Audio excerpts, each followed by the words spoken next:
Hello, hello, hello, greetings, salutations, konnichiwa, and every other form of green across this vast, marvelous multiverse. I am Matsu Quinox. This is Horace, and welcome back, my dear, wonderful scholars, to the study. Hello there, hello there, hello there, hello there, everyone! We are back! I'm back, Horace is back, you're back. Good evening, Julian20. Welcome, congratulations on getting first. Hello there, cool skeleton. Welcome. We are all back here at the study. Julian20 missed you. Oh, I missed you too. I missed you all. Oh my goodness. Oh, hello there, Firefly. Welcome. oh, oh my goodness. The convention was a lot of fun. Horace and I enjoyed ourselves quite a bit. We had a blast. We ended up returning to the study with 3 bags packed full of books because I'm a sucker for booksellers. It's like being in a candy store. I love books.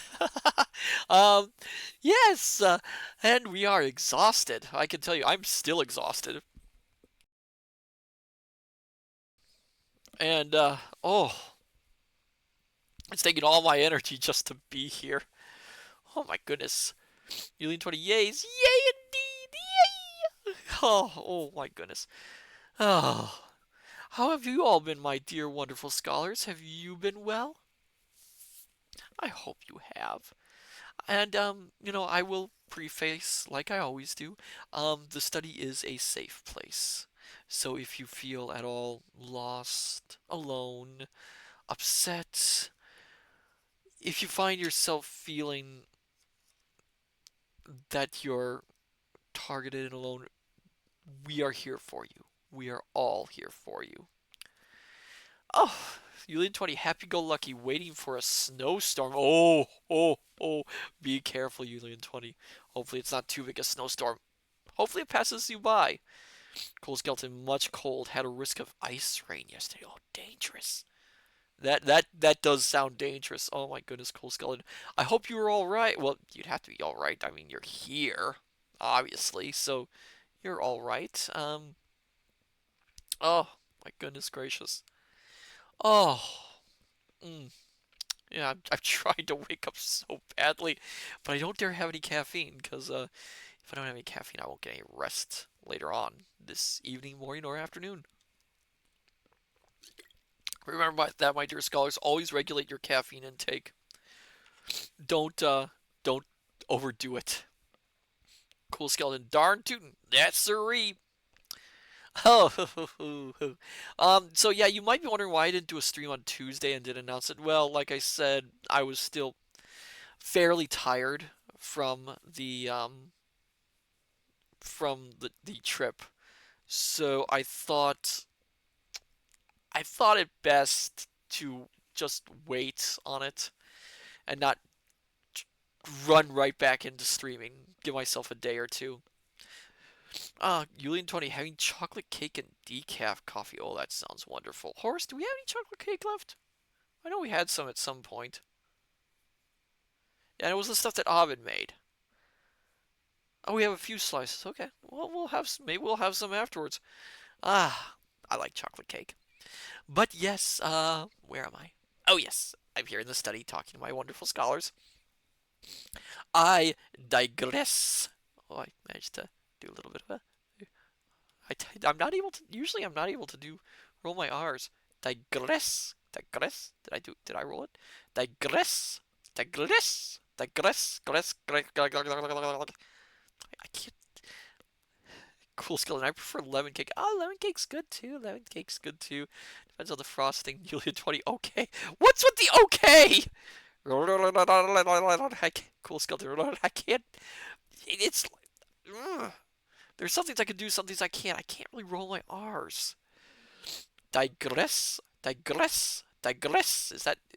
The more I do it, the more it unrolls. I think I could digress. That yeah, it's rolling. It's so rolling.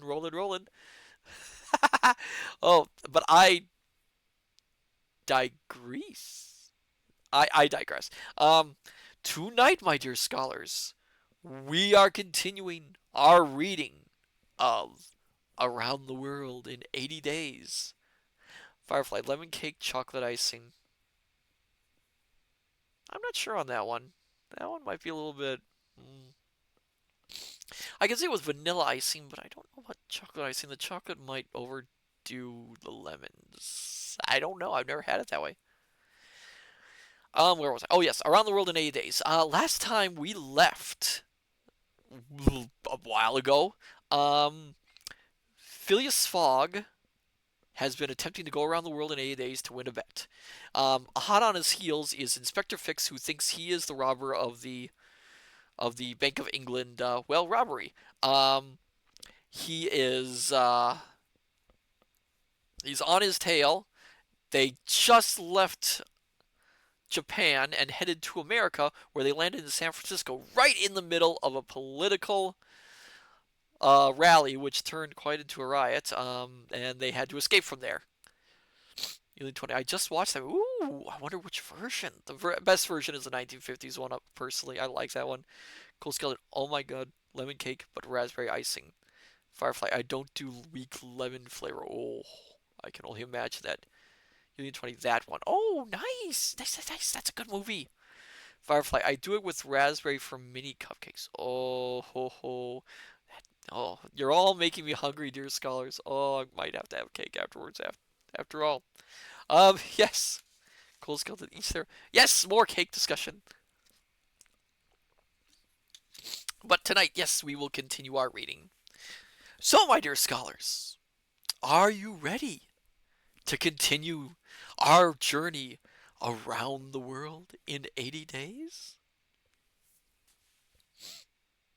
Julian 20, indeed. All right, all right, all right.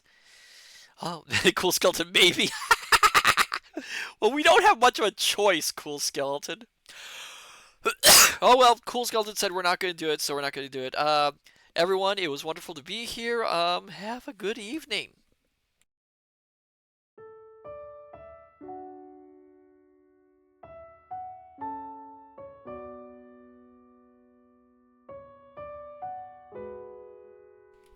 Okay, I'm just joking. So anyway, sit back, my dear scholar. Sit back, relax, have a hot or cold beverage of your liking. Dim the lights if you wish. Cool skeleton, I want to hear the story. Pretty please, you will hear the story. And we will continue, my dear scholars, around the world in 80 days by Jules Verne. If I can get my. Excuse me. Sorry for the coughing.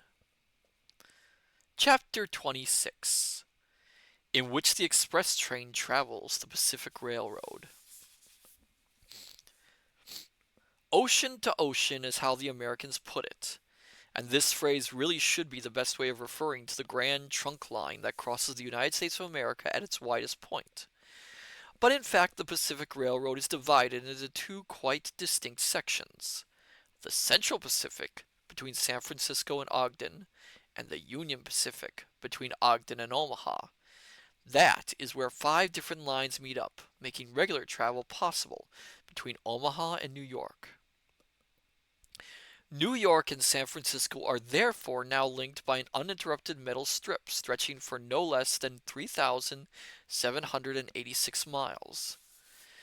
Between Omaha and the Pacific, the railroad crosses territory that is still the haunt of Native Americans and wild animals, a vast tract of land that the Mormons began to colonize around 1845 after being driven out of Illinois.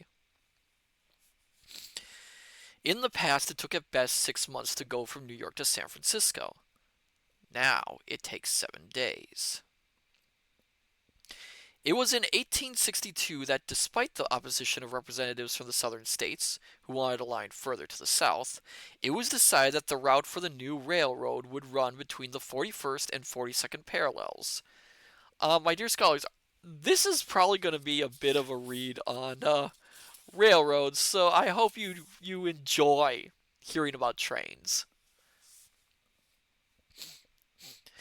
The late lamented President Lincoln himself chose the town of Omaha in the state of Nebraska as the starting point of the new network. Work began immediately and was carried out in typical American style, without too much paperwork or bureaucratic fuss. Yulian and 20 love trains. Cool skeleton. Choo choo! Well, good, good. I'm glad. Because there's going to be a lot of technical details here. The speed with which the track was laid would not at all affect the quality of its construction. Over the prairies, the work progressed at 1.5 miles per day. A locomotive running along the track that had been laid the previous day transported the rails for the day after, and worked its way along them as they were being laid. The Pacific Railroad has various junctions along its length, with branch lines going off into the states of Iowa, Kansas, Colorado, and Oregon. After leaving Omaha, it follows the south bank of the Platte River as far as the mouth of the North Platte, follows the South Platte, crosses the territory of Laramie and the Wasatch Mountains, skirts the Great Salt Lake, arrives in Salt Lake City, the Mormon capital, goes deep into the Tulia Valley, runs along the edge of the Great Salt Lake Desert, Mount Cedar, and Humboldt, the Humboldt River, and the Sierra Nevada, and goes back down to the Pacific via Sacramento.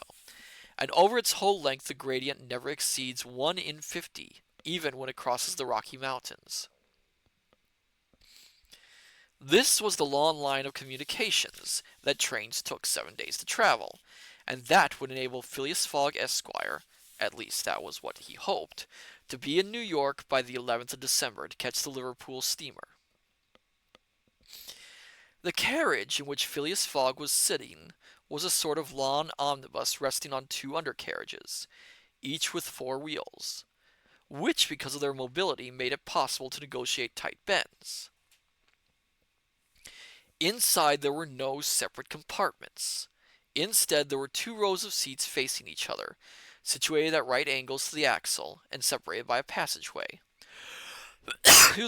that led to the washroom and toilet with which every carriage was provided. Throughout the train there were platforms that connected the carriages, so the passengers were able to go from one end of the train to another, with at their disposal saloon cars, observation cars, restaurant cars, and buffet cars. All that was missing were theater cars, and even they must only be a matter of time. People were constantly moving up and down the platforms, selling books and newspapers, spirits, food, and cigars, all doing good business with no shortage of customers. The travelers had left Oakland Station at 6 o'clock in the evening. Darkness had already fallen, a cold, thick night with overcast skies and clouds that were threatening snow. The train was not going very quickly. Allowing for the stops, it wasn't doing more than 20 miles per hour, but this was still fast enough to enable it to cross the United States on schedule. Need more water.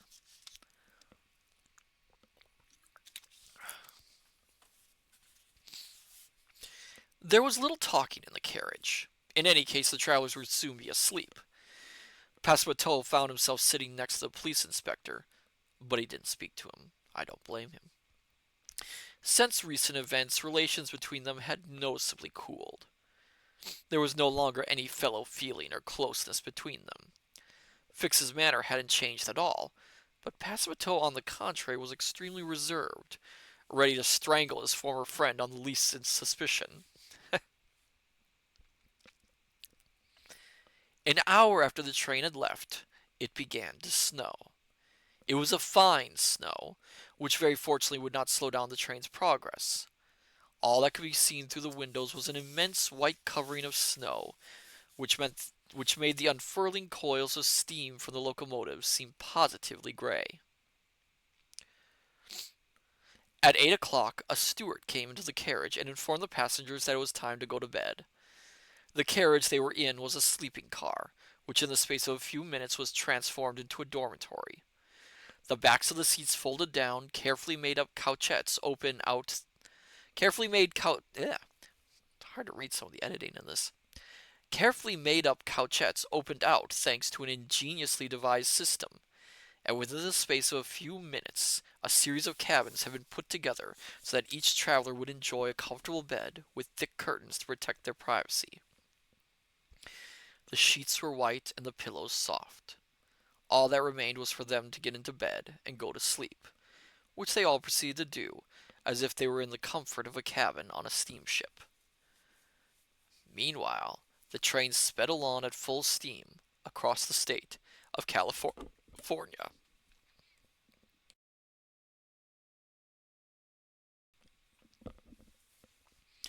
In this part of the country between San Francisco and Sacramento, the land is fairly flat. This section of the line, called the Central Pacific Railroad, first took Sacramento as its starting point, and then went east to meet up with the line coming from Omaha. From San Francisco to Sacramento, the line headed all directly northeast along the American River, which enters San Pablo Bay. Oh my goodness, Jules Verne, so many facts. The distance of 120 miles between these two large towns was covered in 6 hours, and towards midnight, while the travelers slept soundly, they went through Sacramento. They therefore saw nothing of this sizable city, the seat of the legislature of the state of California, with its handsome wharves, its wide streets, its splendid looking hotels, its squares and churches. After Sacramento, the train, once it had gone past the stations at Junction, Rochin, Auburn, and Colfax, entered the Sierra Nevada mountain range. It was 7 o'clock in the morning when it went through the station at Cisco. 1 hour later, the dormitory was once again an ordinary carriage, and the travelers were able to catch a glimpse through the windows of the picturesque panoramas of this mountainous region. What happens if you want to sleep longer, though? Do they force you to undo the cabins and then stay awake? I mean, you could always take a nap, I suppose, but I mean, what if it was just so comfy you didn't want to give it up? You know? That bothers me a little. The route taken by the train followed the twists and turns of the Sierra, at times clinging to the mountainside, at others hanging over precipices, avoiding tight corners by cutting bold curves, rushing into narrow gorges with apparently no way through. The locomotive sparkled like a box of jewels, with its great lantern that gave off a yellowish light, its silver bell, and its cow-catcher that jutted out like a spur. And as it went, the noise of its whistling and roaring mingled with the sound of the streams and waterfalls, and its smoke twisted itself around the black branches of the fir trees. Tunnels and bridges were few and far between on the route. The railroad went around the sides of mountains, making little attempt to go in a straight line, or to find the shortest distance between 2 points, thereby respecting the natural surroundings. Towards 9 o'clock, the train entered the state of Nevada through the Carson Sink, continuing in a northeasterly direction. At midday, it left Reno, where the travelers had 20 minutes to eat their lunch. I suppose back then, for French readers, especially European readers, this was all quite exciting because they got a description of what America was like and its landscapes. Again, Verne is very, very focused on the details, as you know, making sure we all know what the timetable is, the exact miles they're taking, everything, which is quite nice, but yeah, it can be a bit, how should we say it, dull in places.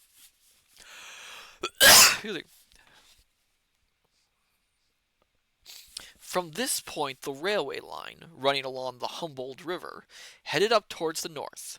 Then it turned eastwards, but still following the course of the river as far as the Humboldt Ranges, where the river takes its source, almost at the easternmost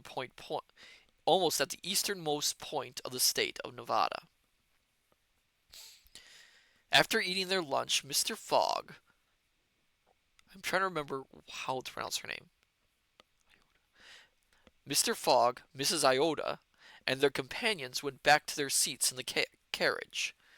Phileas Fogg, the young woman, Fix, and Passepartout were comfortably seated, and were looking out at the varied scenery that went past them. Vast prairies, a backdrop of mountains, and creeks that poured forth their foaming waters. Sometimes a large herd of bison gathered in the distance, forming what seemed like an encroaching tide. These innumerable armies of ruminates often present an insurmountable obstacle to passing trains. It has been known for thousands of animals to take hours to move across the railroad. The locomotive is forced in such cases to stop and to wait for the line to become clear again. That is true, by the way, my dear scholars. The bison in America used to be so numerous that they would cause train delays like that. This is precisely what happened on this occasion. Towards 3 o'clock in the afternoon, a herd of 10,000 to 12,000 head of cattle blocked the railroad. The locomotive reduced speed in an attempt to drive its ram into the side of the immense column, but it had to stop in the face of this impenetrable mass.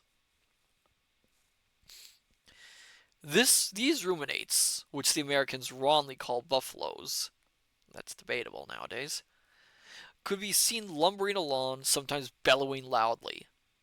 They are bigger in size than a European bull, with short legs and tail, prominent withers that form a muscular hump, horns that are set well apart at the base, and a head, neck, and shoulders that are covered with a thick mane.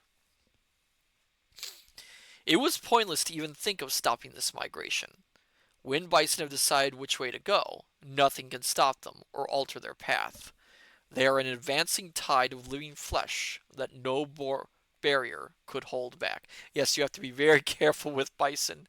Do not approach them. Do not get very close to them. They are very, very dangerous.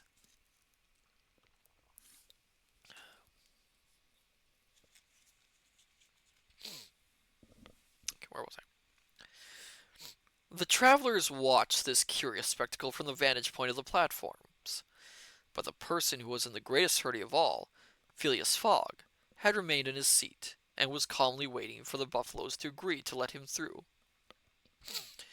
Passepartout was furious about the delay caused by this congression of beasts.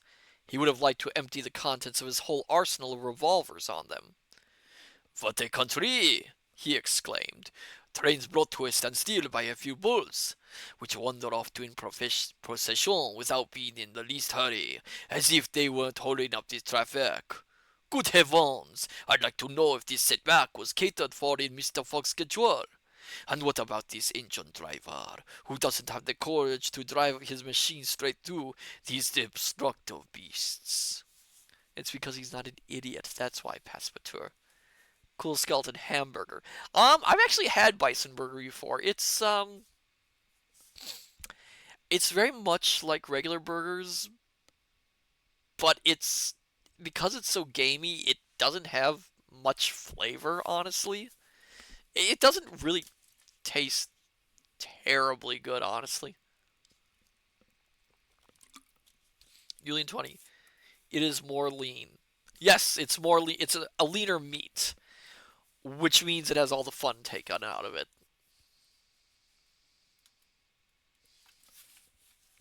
What was that? Julian 20. True. True indeed.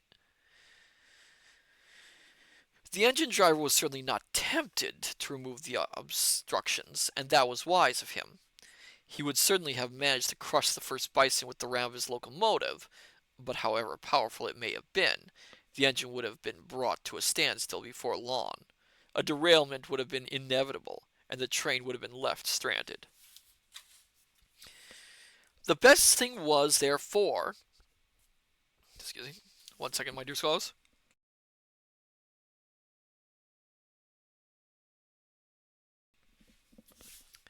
The best thing was, therefore, to wait patiently, even if that meant having to make up for lost time by driving faster afterwards. The procession of bison lasted for a good 3 hours, and the track was not clear again until midnight. Only then did the rear guard of the herd cross the rails, while those at the front were disappearing below the southern horizon. Excuse me. And so it was 8 o'clock by the time the train crossed the narrow passages of the Humboldt Ranges, and 9:30 by the time it entered the territory of Utah, the area of the Great Salt Lake, and the strange land of the Mormons. All right, so we're going to do an interesting thing here, my dear scholars. We're actually going to skip the next chapter. Um, it's a chapter. I'll do a quick summarize. Yulian 20. Oh, yes, we are skipping the next chapter. It's a chapter where a Mormon missionary proceeds to describe the entirety of the Mormon history to Passepartout. Um, I am not Mormon myself, but the way that Verne writes it. Has any of you read A Study in Scarlet by the first Sherlock Holmes novel?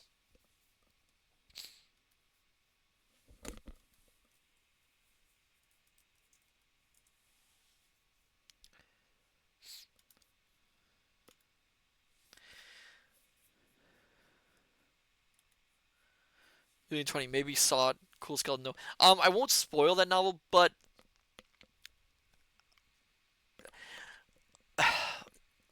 Verne has a very interesting view about Mormons and their belief system, and it gets really uncomfortable with how they go about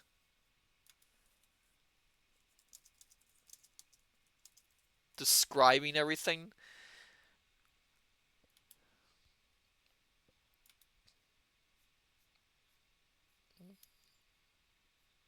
You see.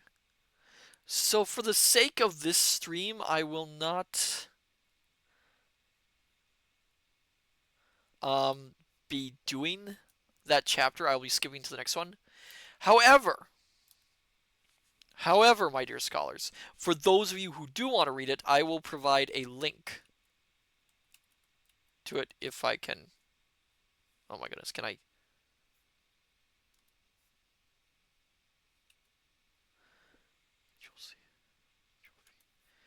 I will provide a link or try to.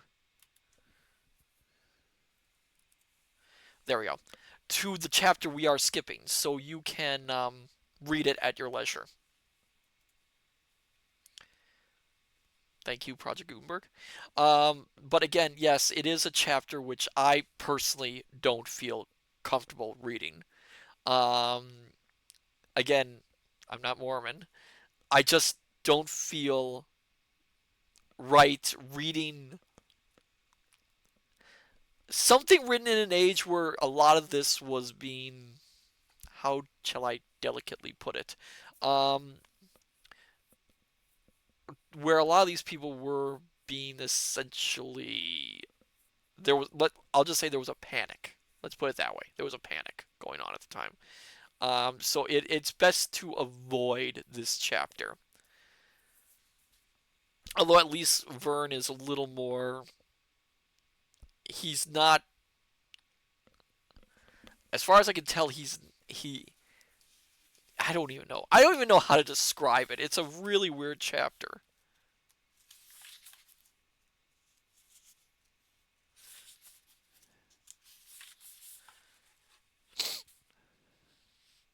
So we are going to skip chapter 27 and go right into chapter 28. And thank you for your understanding, my dear scholars. Again, it's a chapter I don't feel comfortable reading.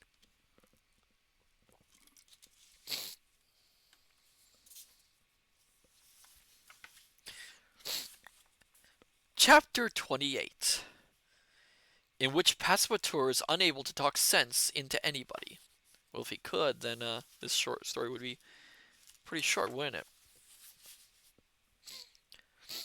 After it left the Great Salt Lake and the Ogden Station, the train headed north for an hour as far as the River Weber, having covered about 900 miles since San Francisco. Oh, that was a quick trip.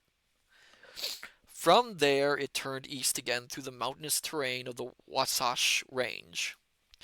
It is in this part of the territory, situated between these mountains and the Rocky Mountains proper, that the American engineers were confronted with the greatest challenge.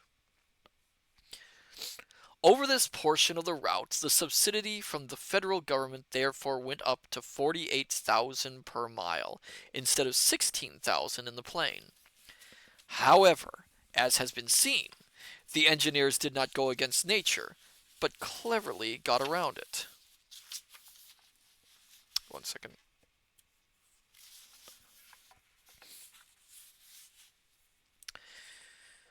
Avoiding the difficulties so that to reach the main drainage basin, only one tunnel, 14,000 feet long, was dug over the whole length of the railroad. It was at the Great Salt Lake itself that the route reached its highest point so far. From there on, it descended very gently towards Bitter Creek Valley, before going up again as far as the watershed between the Atlantic and the Pacific. There were numerous rivers in this mountainous area. The Muddy, the Green, and other rivers had to be crossed by means of culverts. Passepartout became more and more impatient as he got closer to his destination, but Fix too would have liked to see the back of this difficult terrain. He was afraid of hold-ups, fearful of accidents, and in even more of a hurry to set foot on British soil than Phileas Fogg himself. At 10 o'clock in the evening, the train stopped at the station in Fort Bridger, only to set off again almost immediately, and 20 miles further on entered the state of Wyoming, formerly part of Dakota, by going right along the Bitter Creek Valley, which forms part of the water system of the Colorado. The following day, 7th of December, there was a 15-minute stop at the station in Green River. There had been quite a heavy fall of snow during the night, but it had turned to sleet, and so could not affect the train's progress. However, this bad weather was a constant source of concern for Passepartout, because of a buildup of snow, if it clogged up the wheels of the carriages, would certainly have affected the journey. I would think the sleet would be just as bad on the rails. I mean, if the rails are iced up, you can't really run the train, can you? "What a strange idea of my master's," he said to himself, "to travel in the winter. Couldn't he have waited for the warm weather in order to improve his chances?" But at that very moment, when the dear fellow was concerned only about the state of the sky and the drop in temperatures, Miss Iota had something far more serious to worry about. What had happened was that several travelers had got out of their carriages and walked along the station platform at Green River before the train set off again. Just then, as she looked out of the window, Mrs. Iota recognized one of them as Colonel Stamp W. Proctor, the American who had been so rude to Phileas Fogg during the political rally in San Francisco. As she did not wish to be seen, Mrs. Iota quickly pulled back from the window. "Oh, this guy again. Been a while."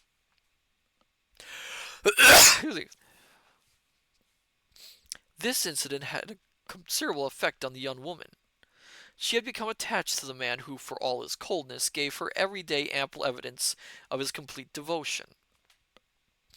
No doubt she was unaware of the depth of the feeling that her savior aroused in her, and gratitude was still the only name she gave it. But without her knowing, there was more to it than that. She therefore became very tense when she recognized the vulgar character whom, sooner or later, Mr. Fogg would want to call to account for his behavior. It was obviously a sheer coincidence that Colonel Proctor had got on this train, but that was the fact of the matter, and Phileas Fogg had to be prevented at all costs from catching sight of his opponent.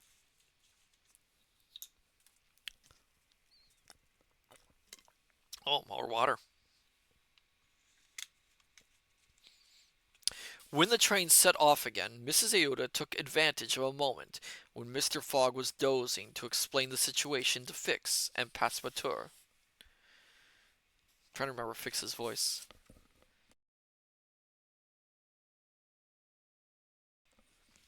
"That fellow Proctor is on the train," exclaimed Fix. Well, madam, don't worry. Before having to deal with that man, I mean Mr. Fogg, he'll have to deal with me. In this whole business, I think I'm the one who was insulted the most. What's more, Passepartout added, I'll sort him out, even if he is a colonel. Mr. Fix, continued Mrs. Aouda, Mr. Fogg won't let anyone take revenge on his behalf.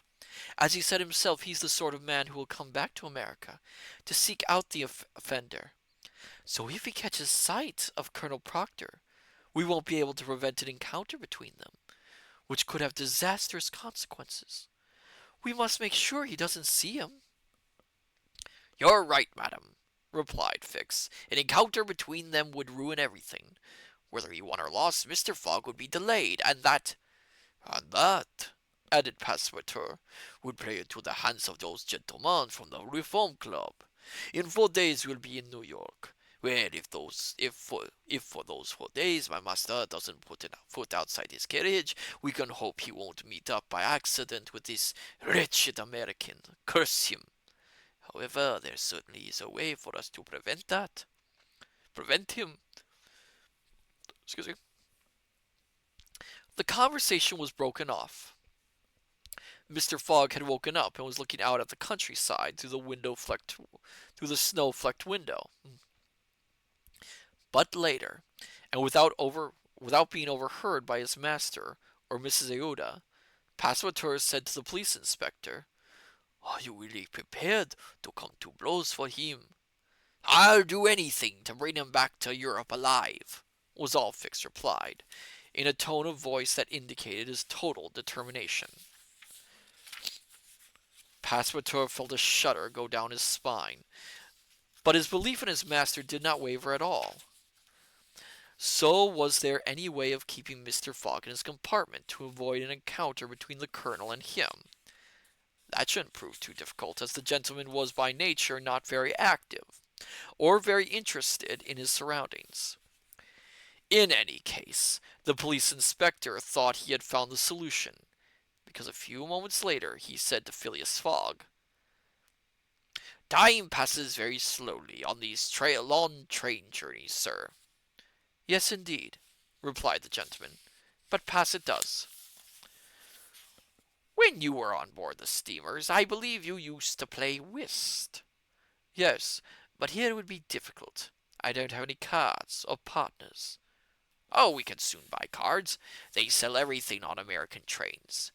As for partners, if by any chance, madame. But of course, sir, the young woman was quick to answer. I can play whist. It is part and parcel of an English education. And I, went on Fix, can claim to be quite a reasonable player. So between the three of us and a dummy hand.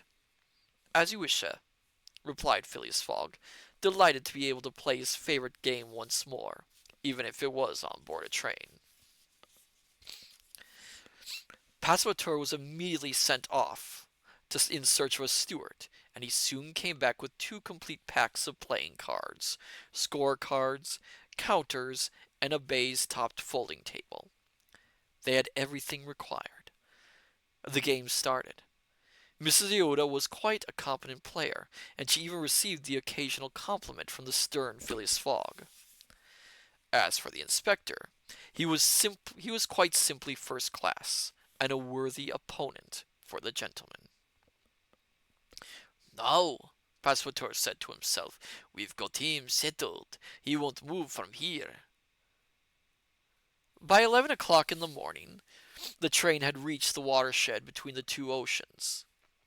It was at Bridger Pass, 7,524 feet above sea level, one of the highest points on the route as it passed through the Rocky Mountains. After about 200 miles, the travelers were at last on those vast plains that stretch all the way to the Atlantic, and that nature might have intended for the building of a railway line. The first streams of the Atlantic watershed. Excuse me, my dear scholars. The first streams of the Atlantic watershed were already beginning to flow down, all of them tributaries and sub-tributaries of the North Platte River.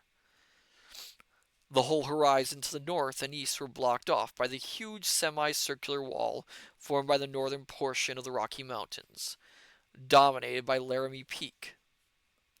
Between this curve and the railway stretched vast, well-watered plains.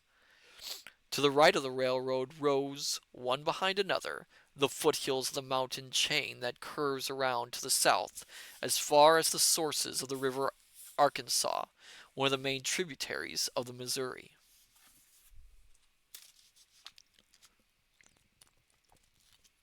Oh, more water. Luckily, I've got a second bottle.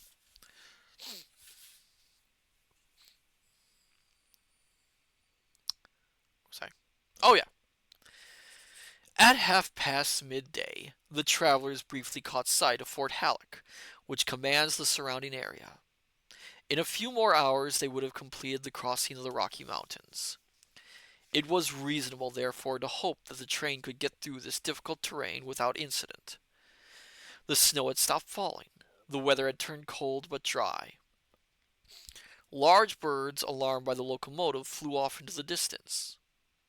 There were no wild animals, wolves or bears, to be seen on the plain. It was an immense, empty wilderness. After quite a pleasant lunch served to them in their carriage, Mr. Fogg and his partners had just resumed their interminable game of whist, when loud blasts on the whistle rang out. The train stopped.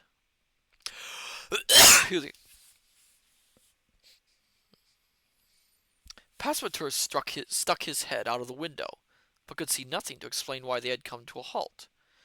There was no station in sight. For a moment Mrs. Aouda and Fix were afraid that Mr. Fogg might think of going out onto the line, but instead the gentleman simply said to his servant, "Go and see what it is." Passepartout rushed out of the carriage. About 40 travelers had already left their seats, including Colonel Stamp W. Proctor. The train had stopped at a red signal that closed the track. The driver and the conductor had got out and were having quite a heated discussion with the track guard, who had been sent to meet the train by the station master at Medicine Bow, the next station along the line.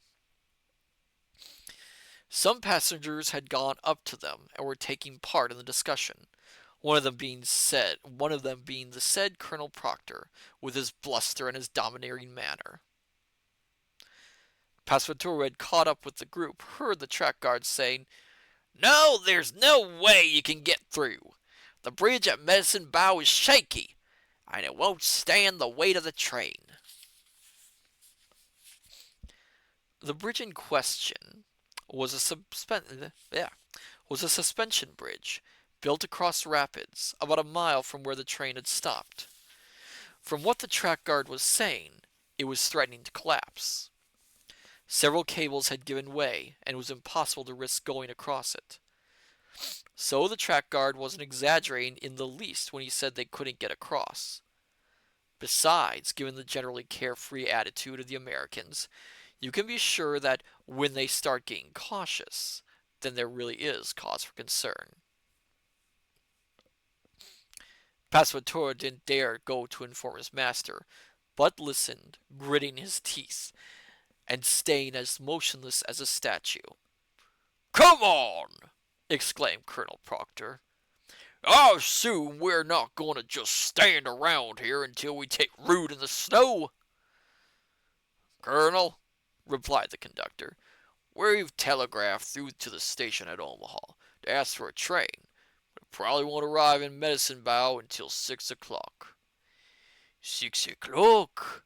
exclaimed Passepartout. "Sure," replied the conductor. "Anyway, it'll take us until then to get to the station on foot." "On foot!" exclaimed all the travelers. "But how far away is this station, then?" one of them asked the conductor. 12 miles on the other side of the river." 12! Gotta get this voice again. Proctor is hard to do. 12 miles in the snow!" exclaimed Stamp W. Proctor. The colonel let out a stream of expletives, venting his anger on the railroad company and on the conductor. Passepartout was furious too, and was about to join in with him. Here was a physical obstacle that all his master's banknotes would be unable to surmount. What was more, there was a general sense of annoyance among the passengers at the idea of having, in addition to the delay, to walk 15 or so miles across a snow-covered plain. The result was a commotion, with lots of shouting and protesting, that would certainly have attracted Phileas Fogg's attention, had the gentleman not been so absorbed in his game of cards. 1 second, gotta open up the bottle of water.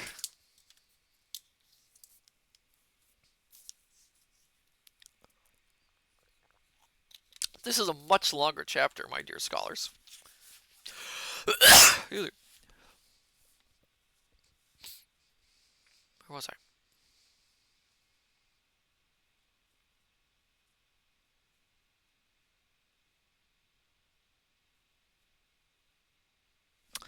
Oh, sorry. I'm trying to find where I left off.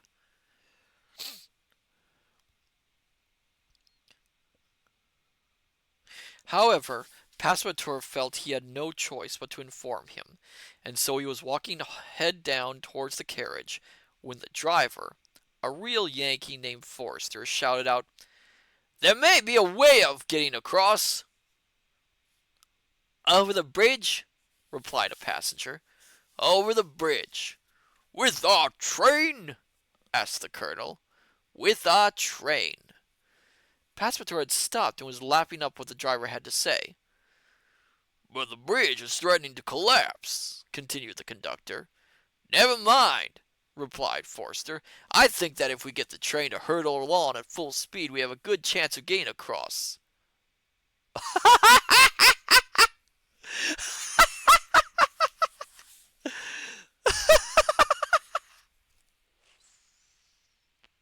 I don't know why Passepartout's next line just makes me laugh.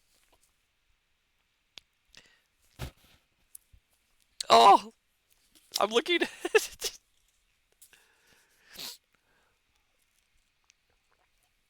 I don't know why. It just makes me want to laugh.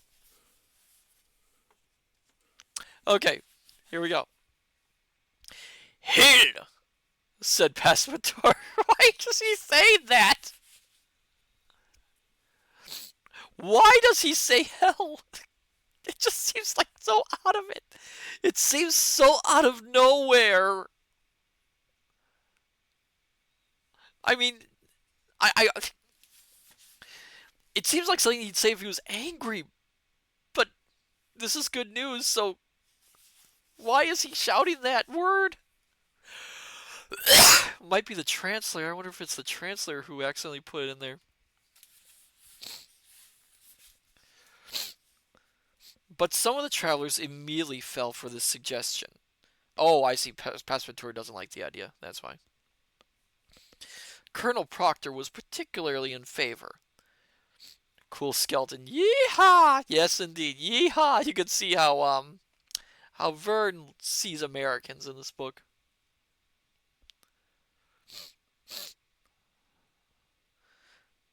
This hothead thought that it was perfectly feasible. He even reminded people that some engineers had had the idea of crossing rivers without building bridges, with rigid trains hurtling along at full speed, etc. What? And in the end, all those concerned fell in with the driver's idea. "We have a 50% chance of getting across," said one of them. 60, said another. 80%, 90%. Passepartout was flabbergasted. He was prepared to try anything to get across Medicine Creek, but he thought this attempt was just a bit too American. "In any case," he said to himself, "there's a much simpler situation which these people haven't even thought of." "Sir," he said to one of the passengers, "the driver's suggestion seems to me a bit risky, but—" "An 80% chance," replied the passenger, turning his back on him. "I quite understand," went on Passepartout to another gentleman, "but a moment's thought—" This is no time for thinking. No need," the American answered with a shrug of the shoulders. If the driver says so, then we can get across. Sure, continued Passepartout, we'll get across, but it might be more sensible. What? Sensible? Exclaimed Colonel Proctor, who jumped at the mention of this word, which he accidentally overheard. Do you understand? At full speed. I know, I understand, repeated Passepartout, unable to finish his sentence. But it might be, if not more sensible, since you find the whole word offensive, then let's just say more natural. Who? What? What's he on about with his natural? People shouted from all quarters. The poor fellow didn't know what to do to make people listen to him. Are you afraid? Colonel Proctor asked him. Me? Afraid? Exclaimed Passepartout. Well, that's it. I'll show this lot that a Frenchman can be just as American as they are. Back into the carriages! Back into the carriages! Shouted the conductor. Yes, back into the carriages, repeated Passepartout. Back into the carriages and quick about it. But I still can't help thinking that it would have been more natural to make us passengers to go across the bridge first on foot and get the train across afterwards. You know, he's right, I think, and he's wrong. Depends on how rickety the bridge is. On the one hand, you could totally do the bridge full speed and it might work going fast enough. On the other hand, it makes sense to have the passengers walk across and then send the train across after. Now the problem is the train sturdy enough to even hold the passengers walking? Is the bridge sturdy enough? Not the train. What am I saying? Is the bridge sturdy enough to hold the passengers walking? Because if the bridge isn't sturdy enough, or they go across too many at a time, the bridge is going to break anyway, and then you're stuck on the other side with no way to get over with a train. So they're both essentially right. Excuse me. Oh, goodness gracious. But no one heard these sensible words, and no one would have wanted to admit how right Passepartout was. Again, he's right, but might not be. The passengers were back in their carriages. Passepartout sat down in his seat again without saying a word about what had gone on. The card players were completely absorbed in their game of whist. The locomotive gave a vigorous blast on its whistle. The driver reversed the engine and took the train back about a mile, like a jumper stepping backward in order to have a better run. Excuse me. Then there was a second blast on the whistle, and the train began to move forward again. It accelerated, and soon the speed was terrifying. All that could be heard was the roaring of the locomotive. The pistons were pumping away 20 times a second. The wheel axles were giving off smoke from their grease boxes. It seemed as if the whole train, which was traveling at 100 miles an hour, was no longer touching the rails. Its speed defied gravity. And they got across. It was like a flash of lightning. They saw nothing of the bridge. The train leapt, so to speak, from one bank to the other, and the driver managed to bring the runaway machine to a halt 5 miles past the station. But the train had barely crossed the river when the bridge, now damaged beyond repair, collapsed with an enormous crash into the rapids of Medicine Bow. Whew, that was close.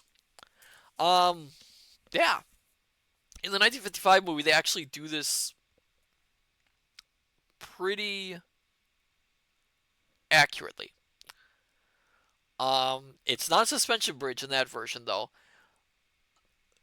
because I someone can correct me on this. Back then, there weren't a lot of suspension bridges out west. Um, Out to the western part of the United States. So Verne might get that fact wrong and might have made that up because that was a more common bridge. Um, it's quite spectacular. I can't talk. It's a quite spectacular scene, and if I recall, they use an actual train, and they actually built a bridge to collapse in the scene. Um, in that one, the train actually just barely makes it. The train goes over the bridge. The bridge collapses, but the train still has like two wheels still on the edge, so they actually have to push themselves over to get onto the other side. The other change in the story is Proctor doesn't come up with the idea, if I recall. It's one of the conductors, one of the drivers who comes up with the idea. He's given alcohol by Proctor to give himself some extra courage, and then they go. I'm trying to remember. Actually, Fogg might be the one who gave the idea for it. I don't recall, but it is fairly accurate too in the book. Although in that version, Passepartout does not mention his idea, and he's not as frightened by what's about to occur. Okay. This next one might be the last chapter for the night. I am not sure. We will see.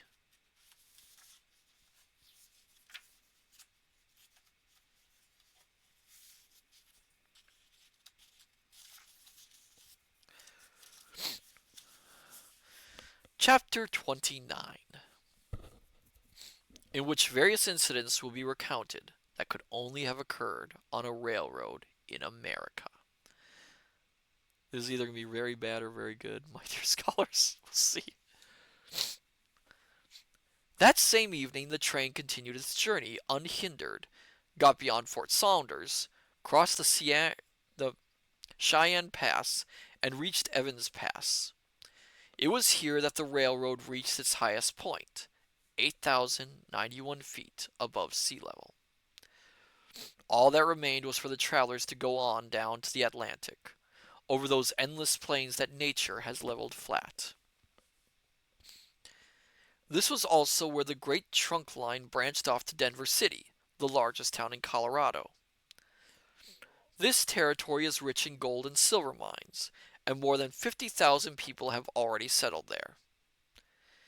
By then they had covered 1,382 miles since San Francisco, and it had taken them 3 days and 3 nights.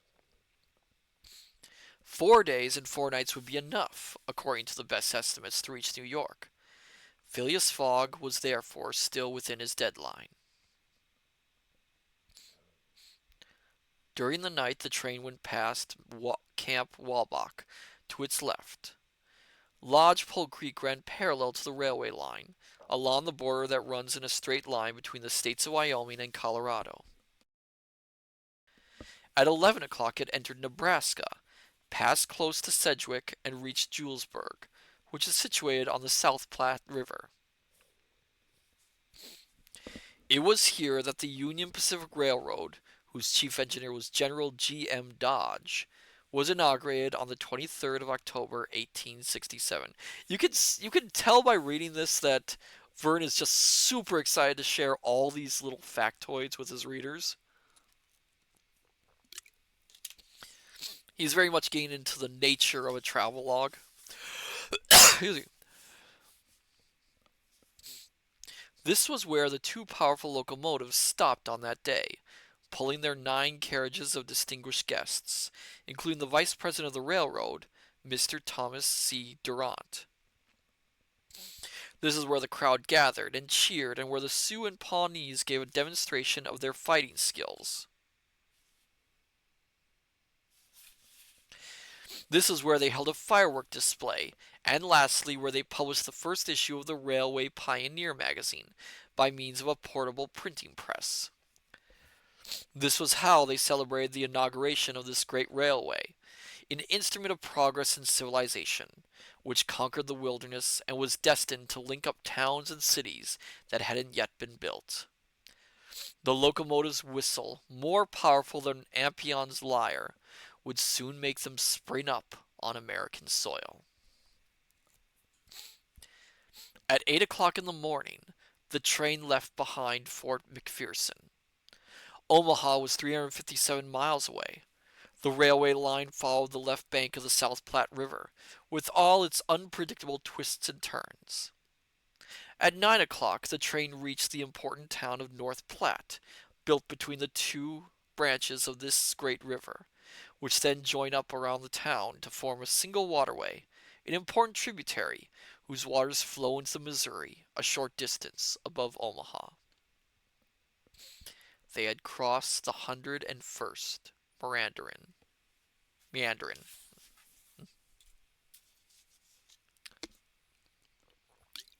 Excuse me. Excuse me. Mr. Fogg and his partners had started playing cards again. None of them complained about the length of the journey, not even the dummy. What's the dummy? What does he mean, not even the dummy complained? At the beginning, Fix won a few guineas, which he was in the process of losing again, but he was just as keen on the game as Mr. Fogg. During the morning, the gentleman had been unusually lucky. He kept receiving trumps and honors in his hands. At one point, after thinking up a daring move, he was preparing to play spades when from behind, when he was sitting, he heard a voice say, "If it were me, I'd play diamonds." Mr. Fogg, Mrs. Iota, and Fix looked up. Colonel Proctor was standing next to them. Stamp W. Proctor and Phileas Fogg recognized each other immediately.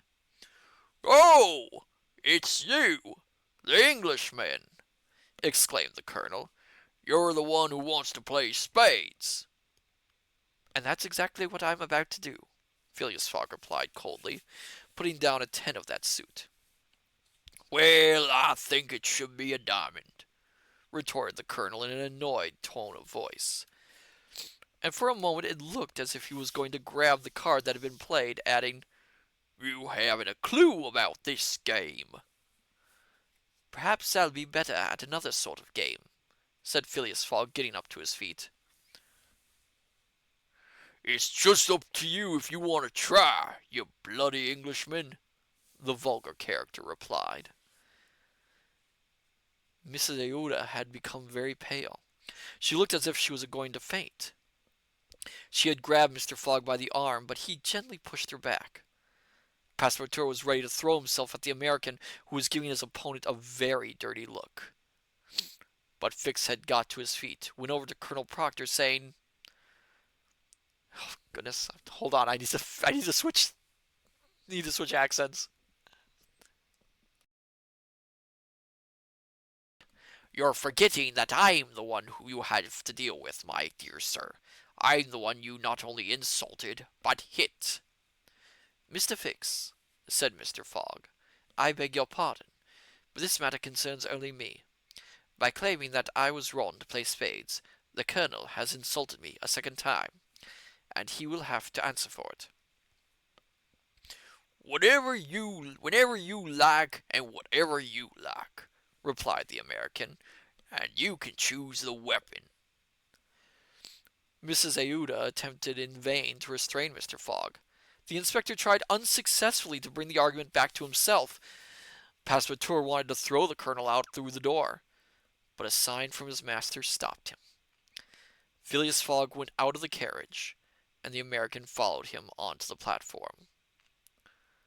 "Sir," Mr. Fogg said to his opponent, "I am in a great hurry to return to Europe, and any delay would have serious consequences for me." "So what's that got to do with me?" retorted Colonel Proctor. "Sir," Mr. Fogg replied very politely, "after our encounter in San Francisco, I had planned to return to America to meet up with you again, as soon as I had sorted out the matters that require my attention back in the old world. Really? Will you agree to meet me in 6 months' time? Why not in that case 6 years? I said 6 months, answered Mr. Fogg, and I shall be there exactly on time. You're just looking for excuses, Exclaimed Stamp W. Proctor. It's now or never. Very well, replied Mr. Fogg. Are you going to New York? No. To Chicago? No. To Omaha? That's nothing to do with you. Do you know Plum Creek? No, answered Mr. Fogg. It's the next station. The train will be there in an hour's time. It'll stop for 10 minutes. 10 minutes is enough time to exchange a few shots with a revolver. Fine, replied Mr. Fogg. I'll get off at Plum Creek. And I reckon you won't be getting back on again, added the American with breathtaking insolence. Who knows, my dear sir, answered Mr. Fogg, and he went back into the carriage, looking as unemotional as usual. Once he was inside, the first thing he did was to reassure Mrs. Iota by saying that loudmouths were never people to be afraid of. Then he asked Fix to act as his second in the encounter that was to take place. Fix couldn't say no, and Phileas Fogg then calmly went back to the unfinished game of cards, and quite nonchalantly played spades. At 11 o'clock the locomotive blew its whistle to announce that they were about to arrive in Plum Creek. Mr. Fogg got up, and with Fix following him, went on to the platform. Passepartout accompanied him, carrying a pair of revolvers. Mrs. Iota remained inside the carriage, looking as pale as death. I just want to check something, my dear scholars, quickly before I continue reading. Okay. At that moment the door of the other carriage opened, and Colonel Proctor also appeared on the platform, followed by his second, a Yankee in the same mold. But just as the two protagonists were about to go down onto the track, the conductor rushed up to them, shouting... Where's the conductor? Hold on a second. You mustn't get out, gentlemen. Hey, why not? Asked the colonel. We're 20 minutes late, so the train isn't stopping. But I need to fight this gentleman. I'm sorry, said the official, but we are leaving again immediately. You can hear the bell ringing now. The bell was indeed ringing, and the train set off again. I really am very sorry, gentlemen, the conductor then said. In any other circumstances I could have obliged. But after all, since you haven't had time to fight it out here, what's to stop you from doing so when the train's on the move? He's okay with them fighting on the train? I would think as an employee of a train line, the last thing he would want done is any damage to the train with a fight. Excuse me.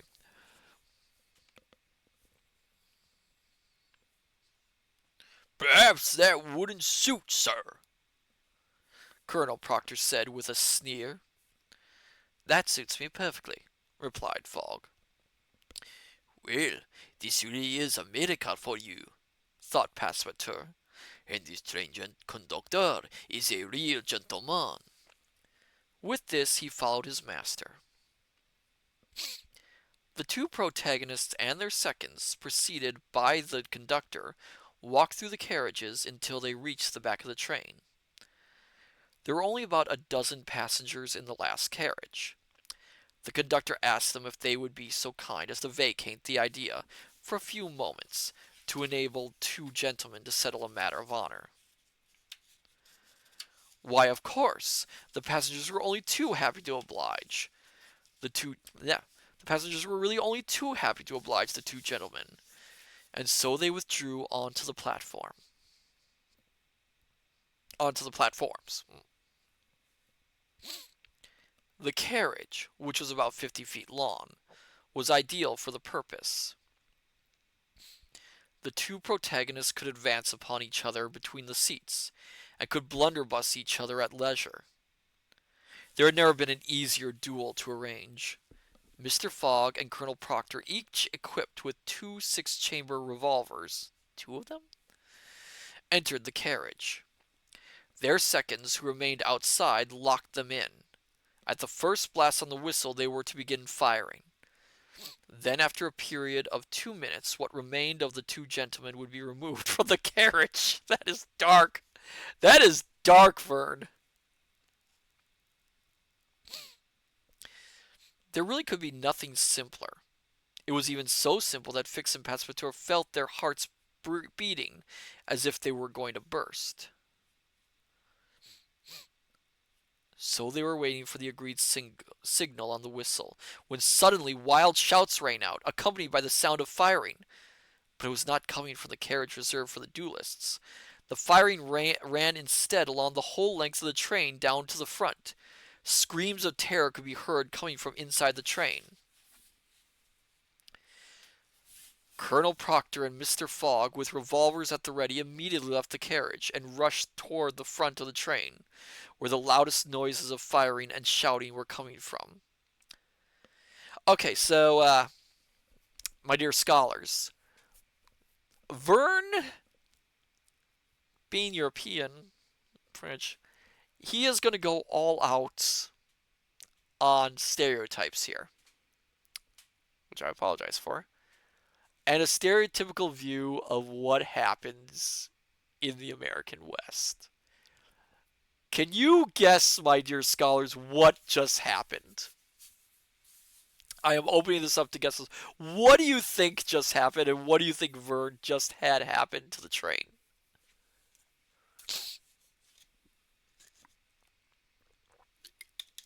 There is a very obvious answer to this.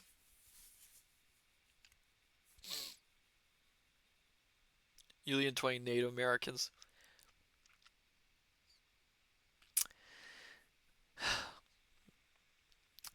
You would be correct, Julian 20. Now, here's an interesting thing with the 1955 version of the movie, of the book, I mean. The 1955 movie version of the book actually adds a scene in that is not in the book.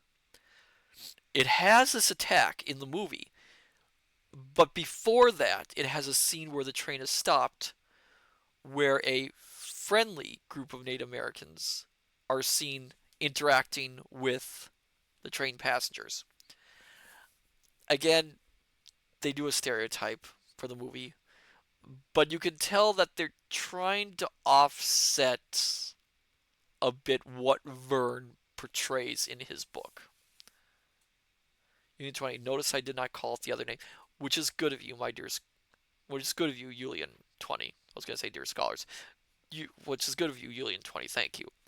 I don't think Verne is going to be so kind with that. So bear with me, my dear scholars.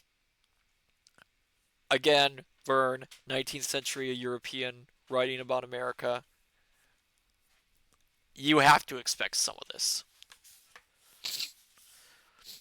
They had realized that the train was being attacked by a band of Sioux warriors. This was certainly not the first time members of this daring tribe had attempted to attack, and already on more than one occasion they had held up trains.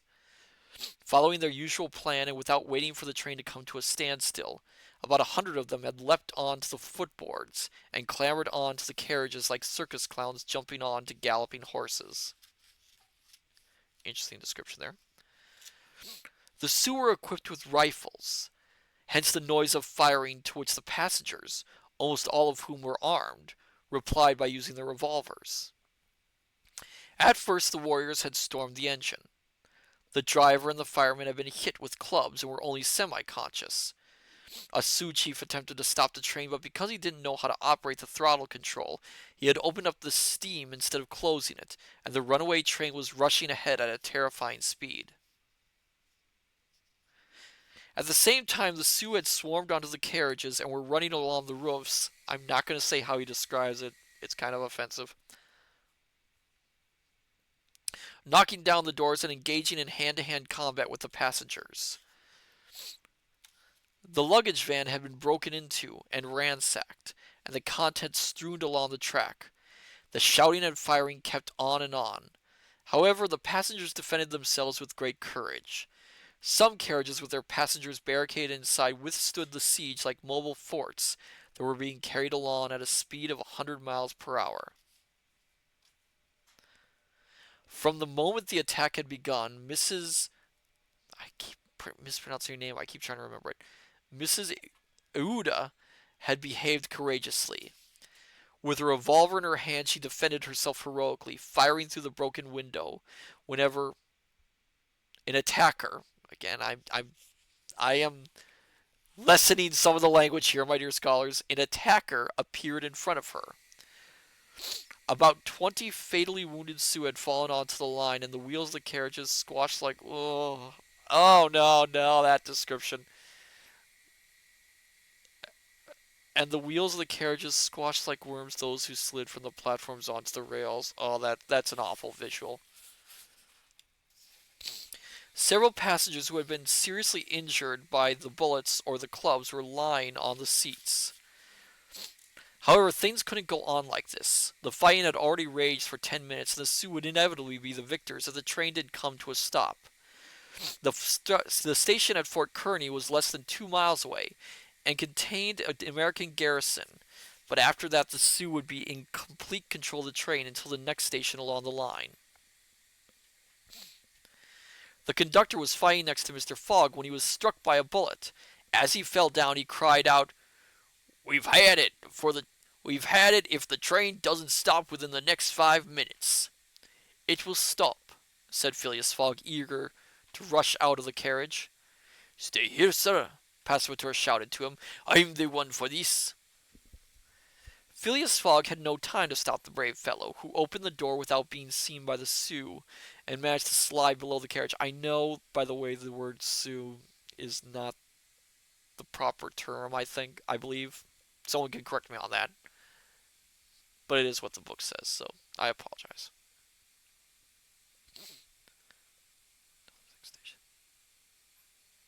Where am I?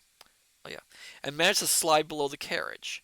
And then, while the fighting continued and the bullets flew in all directions above his head, with all the old agility and nimbleness of his time in the circus, he slithered along under the carriages. Holding onto the chains, using to support himself the brake levers and the underframes of the carriages, crawling with great skill from one carriage to the next, he succeeded in reaching the front of the train. He hadn't been seen. He couldn't have been. Hanging on by one hand between the luggage van and the tender, he used his other hand to unhook the safety chains. But because of the force of traction, he would never have managed to undo the coupling pin if a sudden jolt of the engine hadn't released it, so that the carriages, detached from the engine, were gradually left behind, while the locomotive sped ahead even faster. Carried along by its own momentum, the train continued to advance for a few more minutes, but the brakes were applied from inside the carriages, and the train at last came to a standstill, less than 100 yards from the station in Kearny. Then the noise of the firing had alerted the soldiers, who came running toward the train. The Sioux hadn't waited for them, and before the train had come to a complete halt, the whole band had cleared off. But when the passengers checked if they were all there, as they stood on the station platform, they realized that several of their number were missing, and one of those were the brave Frenchmen to whose selfishness they owed their lives. And I'm going to stop there, my dear scholars, and you might ask me why when we have enough time. One, I'm feeling still a little drained from the convention. And two, we have about 7 chapters left of this book. Now, if we do this right, that means we can finish this book off in 2 streams of 4 chapters each. So I thought it'd be better off to end at that point tonight so that we can have an even number of chapters for the next 2 streams. So, yes, interesting view of America Verne has. Um, I'm glad I skipped that one chapter. It was a little, yeah. But it is an interesting read so far, and I'm certain that a lot of Verne's European readers were absolutely on the edge of their seats with what he had to say. Um, Inaccurate in places, as it were. Oh, thank you. Cool Skeleton, no worries, you deserve to rest. Aw, thanks. Unit 20 sounds good. Oh, good, good, good. Unit 20, you read well. Ah, thank you, thank you, thank you. But yeah, so next week. Again, if everything goes according to plan, that's what it all depends on. Um, Next Tuesday, we'll be returning to Phoenix Wright Ace Attorney. We are on what was in the original game the final case, so it's going to be a real tense one. Um, Especially because this is the case where, if I recall correctly, you take a wrong step and you can get a bad ending to the game. That's why you have to be so careful. Um, and then that Thursday, we will be continuing with Around the World in 80 Days. I don't know if there'll be any additional streams that week. I'll keep you posted, my dear scholars. Um, so, now that we've ended that, let's see if there's anyone we can raid end off this night. If I can get into the other information. Okay, let's see.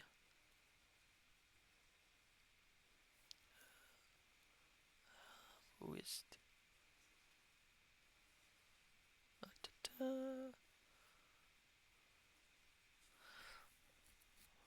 Should we raid a reader, my dear scholars? Let me see if there's anyone doing the writing reading.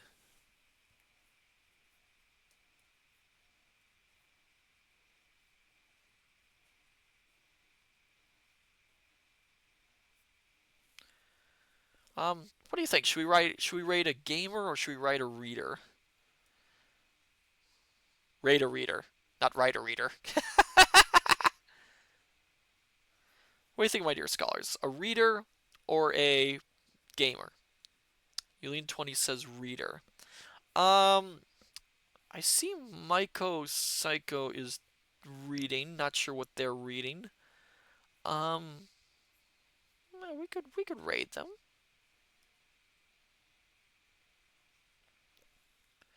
All right, we'll raid Maiko Psycho tonight then.